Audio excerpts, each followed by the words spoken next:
విజయనగరం జిల్లా గజపతి నగరం మండలం పట్రువాడ గ్రామానికి సమీపంలో చంపావతి నదిని మంత్రి కొండపల్లి శ్రీనివాస్ పరిశీలించారు. బీవీ ఛానల్ 13 వంతల కాలువ రైతులు సాగునీరు అందక ఇబ్బందులు పడుతున్నారని, రైతుల విన్నపం మేరకు పట్రువాడ వద్ద ఆయకట్ట కట్టి 2 కాలువలకు నీరు అందించే విధంగా ప్రతిపాదనలు తయారు చేయాలని అధికారులను ఆదేశించామని తెలిపారు.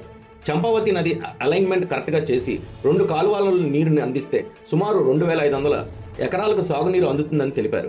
ఈ కార్యక్రమంలో జిల్లా పార్లమెంట్ ఉపాధ్యక్షులు మొక్కవ శ్రీధర్, మాజీ ఎంపీపీ గంట్యాడ శ్రీదేవి తదితరులు పాల్గొన్నారు.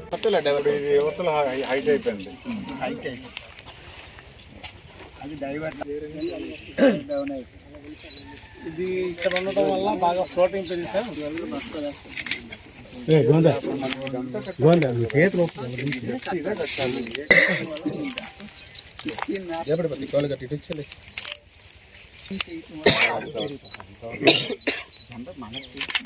కానీ వాళ్ళు యాక్సెప్ట్ చేయలేదు డిజైన్ చేయాలి.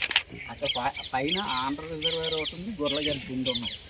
వాటి తాలూకు లోకల్ క్యాచ్మెంట్ ఇదంతా కలిసి క్యాల్కులేట్ చేయమంటే 40 దానికి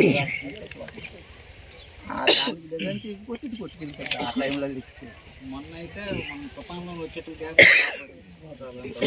బేస్ చేసుకొని వాళ్ళు డిజైన్ 16 మీటర్లు 2 times of the cover the 8 metres వస్తుంది. పైకి ఎంత వస్తుంది? పైకి 1.5 మీటర్స్.